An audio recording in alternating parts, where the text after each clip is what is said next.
Our first question is going to come from Robert Allen from Triple Play Sports. Go ahead, Robert. All right, congratulations on the win on Saturday, but turning the corner, how interesting is it to face a guy that you brought out of Division II in Mike Yursich, and he's kind of made the circle from your place to Ohio State. Now he's the offensive coordinator at Texas. And what do you expect in that matchup, Coach? Well, I'm excited for Mike's career. Mike's earned everything he's gotten to this point. He worked extremely hard. Has a lot of confidence. Smart football coach, he was extremely loyal during the time that he was here, and had a chance to move on and better himself, and eventually be a head coach someday. So, I'm not looking forward to facing him. I know what kind of offensive coach he is, but it is what it is. We keep rolling. It's not the first time we faced guys that have worked for me over the last 10 years. What did you think when you had him here were his best strengths, and maybe if he had any weaknesses that he got better at when he was here? Oh, I don't know. Once Mike made the adjustment from his level to this level, which was pretty quick, he's like most guys across the country right now. He's a hard worker. He's loyal. He understands football. He's very aggressive, and he's gotten a little bit better each year. I don't know that he has any weakness that would be different than any other offensive coordinator. If you call a play and you catch him in the right coverage, you made a good call. If you catch him in the wrong coverage, you made a bad call. But overall, just a smart guy. And again, I go back to his loyalty and hard work's what's got him to the point where he is today. All right, thanks. Our next question comes from Barry Trammell from the Oklahoman. Go ahead, Barry.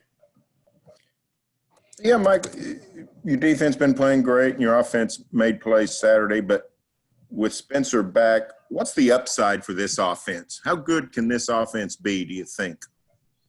I don't have any idea. We got good skill players.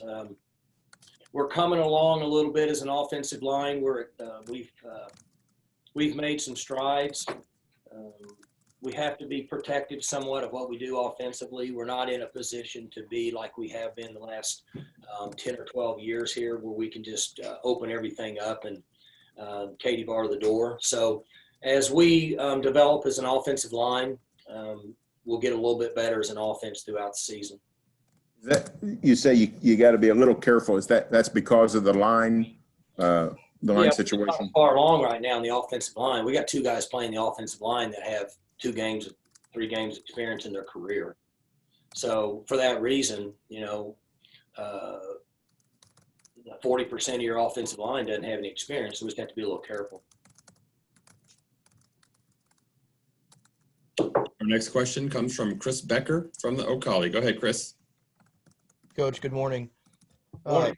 This defense has played pretty well up to this point, but now you've got to play Texas, who has a pretty experienced quarterback, and Sam Ehlinger. What goes into stopping somebody of his caliber? Well, we had a real challenge last week with Purdy, and a little bit different challenge this week with Sam. Sam is a really big, strong running quarterback. They're going to use 11 personnel and 12 personnel, and they'll design runs for him. And he's not scared to run. He'll run like a tailback. So they gain an extra hat that way. We'll have to be really good up front, make sure we're in our gaps, and not get our eyes violated. Safeties and backers that also have pass coverage as well as run support on a quarterback. So we have to be really good in our run keys this week. Right, and then this will be the 4th time you faced him in his time at Texas. How much easier or more difficult does it make it to game plan around somebody who's seen the offense and you've played against? I'm not understanding offense. What do you mean? So he's played against you guys now 4 times this weekend. How much more, going into game planning, how much easier or more difficult does it make to game plan for somebody who's played you guys that many times? Well, they're in a different system this year. They have a new coordinator. So the years in past, there are a few similarities, but the rest of it you can throw out the window. You're game planning for a different scheme this year, but you're also game planning for a very, very efficient quarterback that can run and throw and plays really hard. Those are more difficult to prepare for than necessarily what the schemes are. Awesome. Thank you, Coach. Our next question comes from Bill Haston from the Tulsa World. Go ahead, Bill. And Mike, what are you seeing from Texas offensively that indicates to you that you see Yurcich's fingerprints on what they're doing offensively? What are you seeing from Texas? Well, there's a lot of 11 personnel. There was more 12 personnel against Baylor. I think that there are some things in there that Yurcich is involved in, and then there's some similarities from what they've been in the past. So it looks like that they've come together on some sort of a bipartisan agreement to run on offense. All the quarterback run stuff, your quarterback power and things that you see, that's not necessarily what Mike's done in his history. That's some carryover from what they've done there in the past. So you've coached against Meacham, Dana, Wickline. You and Yurcich had a lot of success together, won 5 times against Texas. But when Saturday rolls around, facing Yurcich is no different than facing Dana or any of these other guys. You know what I mean? Just business, and you push the other stuff aside. Yeah, I don't even know who's on the sideline. When we play OU, I forget Kale's over there. I'm involved in the game and thinking and whatever, and I just I forgot Les was coaching at Kansas. That's never been a factor. There's some issues with having as many coaches as we've had that are scattered throughout this league, but not necessarily on game day as much as just concepts, terminology, communication, planning, different areas like that are a little more difficult than it was when I started my career, and I didn't have coaches scattered all through the league. If you don't mind, one quick follow-up to Barry's question. You talked about the O-line, but do you think too, Mike, when Sanders gets more game reps and less rust, when he just plays more, that will be a factor in elevating your offense to the levels it's been at pretty typically over the years? He played pretty good. There was times that he did things that I don't think that he would have if he didn't get injured last year and would have had the 5 or 6 games under his belt, and then the 3 or however many he missed this year. He's still not really to that point where he's an experienced player. And I said this after the game, his composure was much better than it has been in his career here at Oklahoma State. That's a start for him. He needs to stay level-headed. I love a competitive, fiery nature, but I'm not necessarily want a guy to be that way at quarterback if he can't control his emotions with all the information that we give them to play quarterback here. So I would tend to agree with what you're saying, that eventually he's going to get better and through reps and game experience. Thank you. Our next question comes from Garen Emig from the Tulsa World. Go ahead, Garen. Mike, it's been a while since you played Tulsa, but I'm wondering if you recall the impact that Zaven Collins had on that game, the linebacker for TU. He's a good football player. Guy's going to play in the NFL would be my guess. Certain players that we compete against, we have to know where they are on the field. And based on what their position is, his being a guy that can be a run defender and a pass defender, we have to be aware of where he's at during the game. Our quarterbacks know where he's at during the game, or they are supposed to know where he's at. So when you compete against teams that have a number of guys like that, it becomes more difficult to understand where they are on the field. I appreciate that. Our next question comes from Scott Wright from the Oklahoman. Go ahead, Scott. Mike, you talked about the inexperience of a couple of guys on your line. Is it pretty impressive to see what Jake Springfield has become in such a short time, being a former walk-on? Jake's come a million miles in a short time. His best years are ahead of him. The one thing that he's lacking is experience, and we can't do anything about that. We can just try to get him a little bit more each day. We're really excited about him. His off season, his body should change completely. His strength levels, his ability to move his feet. He's a cerebral player. He's keeps his composure. He's competitive. He likes football. So if you're talking specifically about him and where he's at from a month ago, he's come a long ways, but he still has a long ways to go just based on experience. How has he played to this point? He's played good. I mean, he's done, he was average against Iowa State. I mean, he was good against Kansas. So that's what we expect from those guys. And that's kind of where we're at. It's, the question earlier is we have some limitations right now based on where we're at in the offensive line. So we just try to fight and scrape and score enough points to win each week.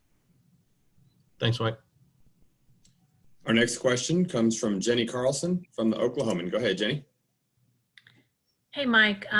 Looking at your safeties, obviously Trey and Colby and Tanner, even on Saturday, making some big-time plays for you guys. To my recollection, Trey was more of a cornerback coming out of high school, Colby more of a linebacker. When those guys get moved to safety, is there something you guys are looking for to maybe put those guys in more of a safety role? And why have those guys been fairly successful? About 3 or 4 years ago, we've changed our thought process in recruiting in our organization. We've switched more scholarships to defense, and then it's either 2 or 3 years ago, I can't remember, with the recruiting classes, that we've eliminated recruiting corners and safeties and linebackers. We recruit a certain player that we feel like can play any of those 5 spots, and they're fast enough to cover. You might have a corner that's playing a free safety spot. Traditionally, you take a 210 or 215-pound guy and put him at safety, and playing in this league, he can't cover anybody. If he's 215 pounds and he can cover slot receivers in this league, he's going to be playing in the NFL. So we don't, a lot of times we don't bring guys in ready-made to play in the NFL here at Oklahoma State. So we're looking for more guys that can run and have ability to make plays when the ball's in the air. So when you talk about Bernard, you talk about McAllister, you talk about Peel, talk about Trey, even Harper. Little Harper is a guy that bounces around, plays different spots. Those are all guys that we have brought in here to fit what we think the style of play needs to be defensively in this league to give us the best chance to win. Do you think about, those guys like Colby and Trey and Tanner, and they get listed as starting safeties, but do you think of them that way, or do you think of it more loosely with that change in philosophy? Yeah, we have 5 guys that play. You're playing with corners and really playing with 3 safeties. Malcolm Rodriguez has bumped inside. He got so big that we had to move him inside, and because at some point his ability to cover really fast guys in the slot was not as good as it was when he showed up here, because he put on 20 pounds of muscle. So I guess what I'm saying is we're trying to take fast guys that can cover, and then we'll move them wherever we need to move them in those spots. We don't necessarily consider them safeties. Mm-hmm. We're trying to find guys that can cover and then teach them how to tackle and get guys down in space. Is it partially too about how much they change with Rob? Like a guy like Malcolm, as you mentioned, you add that much weight. I assume any of those guys could add a certain amount of weight, but is that sort of part of the determining factor too? And we're not all we're not always accurate in how much weight and body mass that a young man could put on. So we might recruit a legitimate corner that's 175 pounds in high school, and we feel like that he can play one of those spots where they have to cover receivers. Mm-hmm. But if he gains 20 pounds, then he's not going to be back there playing in a spot where he's high over the top of the coverage. He's going to be an invert guy where he's not exposed as much, is a term we use, to speed. So we move those guys around, and we have the flexibility with our coverages, with what Jim is doing, that we can adjust guys based on the teams we play each week and what their strength is offensively, in our opinion. Cool. Thanks, Mike. Our next question comes from Jason Elmquist from the Stillwater News Press. Go ahead, Jason. Good morning, Mike. Morning. Over the summer, we heard from the Big 12 basketball coaches that they were coming to United to give players the day off for Election Day. Obviously, it's different because you guys are in the middle of your season. Has there been any change of plans of days off, or possibly altering your practice schedule on Tuesday to allow those who want to vote the opportunity to maybe have a little bit better chance to do so? I'm not sure what's happened. I've heard those discussions. I haven't really paid attention. I think that's a week from tomorrow, isn't it? Yep. So I'm guessing somebody. I will make next week's schedule Wednesday morning, so somebody will let me know what's going on. I'm not sure what all happened. What time do the polls open? I believe 8 a.m. Polls open at 8, and they stay Yeah. open till when? Till 7. Yeah, I would think that they would have it. I mean, I'm going to vote, and I'm going to find a time to do it during the day. So I'm not sure what the NCAA is going to do, but I would think if the 8 to 7 is 11 hours, I would think at some point they would find a time to swing by and vote. But we'll follow the rules, whatever somebody says to do. I mean, I'm guessing if you guys have to vote, you still have to go to work. Yeah. Well, and then obviously for a lot of these guys, this is going to be their first time getting to vote in a presidential election on your team. Have you discussed the importance of them utilizing this opportunity? We're on our 3rd year of mandatory enrollment to vote. 3 years ago, we had a meeting with them and told them they all needed to register and they needed to learn how to vote in order to be a part of this country. Obviously, because of we're at a state school, I don't make it mandatory, but I highly recommend it. And that was 3 years ago and 2 years ago and last year, and then again this year. That's been a big part of what we've said around here. How many of them actually registered, I don't know, because I don't have the authority to make that decision. But that's something that's been talked about in this organization for over 3 years. Then a quick football question. How impressed were you from just a football IQ standpoint of true freshman Brendan Presley being able to turn around so quickly on that punt to down it inside the 5 on Saturday? Well, with what he's done in his career, I don't think anything he does here in that type of situation will surprise any of us. He was a two-way player, very, very, very good high school football player that, it wasn't uncommon for him to have 15 catches and have 20 carries in the game and play every game at corner. And so Brennan loves to play football. He's highly competitive. He's tough. He's not scared, and he's loyal. And so he's going to make a lot of football plays here at Oklahoma State over the next 4 years. Thanks for your time, Mike. Our next question comes from Barry Trammell from the Oklahoman. Go ahead, Barry. Yeah, Mike, you're in a similar situation to where you were in 2011. You're high up in the polls. You're unbeaten. You're obviously a contender for the conference championship and a playoff spot. How do you compare that 2011 team midseason to where you're at now? Well, we had, 5 guys on offense that were NFL players. We had 2 first-round picks on offense. Defensively, we had, I think, 3 guys that actually played in the NFL. So, I mean, you can go through where we're at.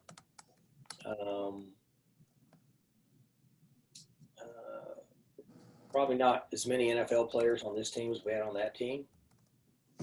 If you're talking about a talent level, most teams that win a conference championship out of the 5 Power 5 conferences are going to be have quite a few legitimate NFL players sprinkled in them, in my opinion. And you'll generally have at least 2 first-round picks. So there's some similarities, but I don't know that we would actually have as much NFL talent on this team as we did on that team. That team was really good on defense. I don't know that we knew how good it was until the end of the season.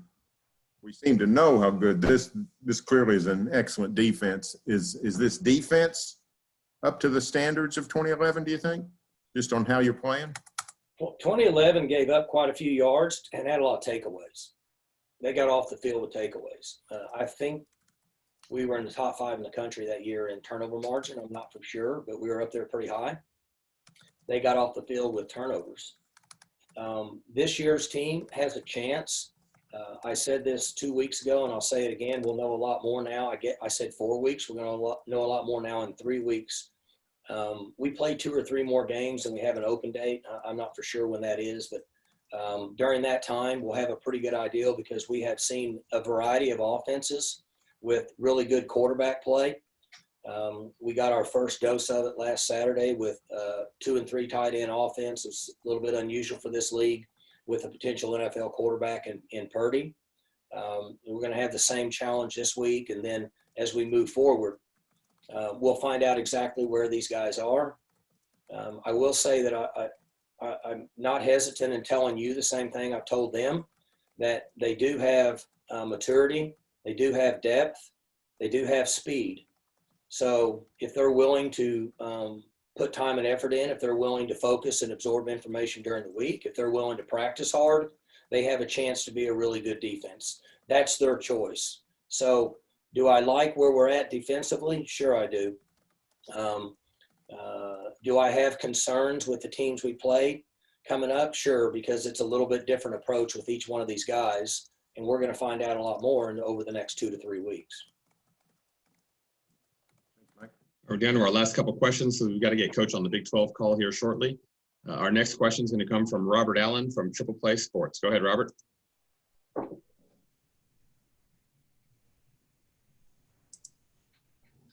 Okay, there we go. Unmuted. Yeah, Coach, along the same theme, I was asking a lot about Mike Yurcich. Chris Ash is their new defensive coordinator, and just looking at them from a glance, they seem to be maybe the heaviest forefront defense in the conference. You know, they're a 4-2-5. They're 4 press on the edge, coverage-wise. They're going to challenge your receivers, quite a bit of zone, more of a traditional style of play.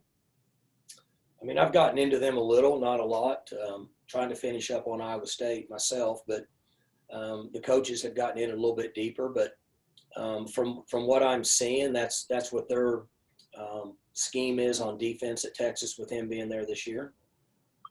You still feel good about the head start your guys get each week from the analysts, Bill Clay, Chris Thurman, Gary Gibbs? Those guys are a big part of our team. The Senior Citizens Club, as I call them, they give and have great information for me. When you have guys like Clay and Gibbs and Thurman who are still involved in coaching, they got 40 plus years. They've been coordinators. They've been in big programs. They've been in programs where you have to fight every week to survive. Some of them have had NFL experience. They've been around young people all their life. They have invaluable information for me as a coach. And once you get to the point where they're at, they don't have any egos. So they're just here to make Oklahoma State football better. And I lean heavily on those guys for information on the field and the attitude of our team and what my approach would be as a head coach when I communicate with them week to week. And those guys are a tremendous resource for me in a lot of different ways, much less football. What you're talking about is X's and O's, and for both sides of the ball, they're excellent. You can't really have enough guys like that. And the difference is they're at a point in their career where their egos they don't care anymore. They just want to be a part of the team. They like coaching football. They like being involved. And they're very, very important to our organization. Thanks. And our final question is going to come from Bill Haston of the Tulsa World. Go ahead, Bill. Mike, in 2011, you were number 1 on takeaways. You had 44. The next highest total in the country was 30. So, see, my memory good. I was right. Yeah. Well, you said top 5. I mean, you were top 1 by a bunch. I was top 5, and 1's in the top 5. That's right. So I just wanted to ask you, with regard to the series against Texas the last 10 years, I mean, I guess the consistency of winning is probably your favorite characteristic of your program now. But I mean, where does the Texas series fit in? You know, because you had such a hard time beating those guys for a while, and then now you've won 7 of 10. But just where does the Texas series rank in your mind with regard to a characteristic that you want to have your program defined by? There's two things. In most years, our players, well, let me back up. I don't know if we have anybody on our team that was even offered by Texas. That's fairly consistent. We have 85 players on scholarship. I mean, I could be wrong, but I don't think we have anybody on our team that had a Texas offer. Now, we usually get 2 or 3 guys committed a year, and Texas will come in and take them in December. Then guys will flip and sign with Texas. But I don't know that we've had any here that Texas has actually offered that I can remember. So I think our players enjoy that game. I guess you would have to take a poll with our fans how they feel about that. I'm not sure. But arguably and or in somebody's opinion, each season across the board, Texas is going to be the most talented team in this league, just on the top 85 or top 130. I mean, somebody's opinion. So our players know that we have to have really quality work. Our coaches have to have good plans. We have to try to really lean on our strength compared to what maybe their weaknesses could be. I don't really remember when you play them, they have a lot of weaknesses from a skill standpoint. So, you work together as a team. There's 11 guys on the field, both sides of the ball and on special teams. And so it's just a game, but because of location, I guess because of the history of their organization, it becomes a little bit bigger to the people in the state of Oklahoma. So we have to really work hard to make sure our players understand it's all about practice and it's about functioning and doing what we think's best and not getting out of our box. I mean, that's really who we are at Oklahoma State, right? We do what we do. We don't get out of our box. If we're going to play on a par 5 and we can really hit the ball a long ways, we hit a driver. And if we hit a good drive, I don't mind going for the green on number 2. But if I don't, I need to hit an 8-iron and I need to lay up. Don't try to hit another driver and take a chance to hit the water. That's really what we have to do here at Oklahoma State, and we've leaned on that for 16 years. Hey, Coach, thank you so much. We've got to get you on that Big 12 call, though, next. Okay, thanks, guys. Thank you. Okay. Thanks, everybody.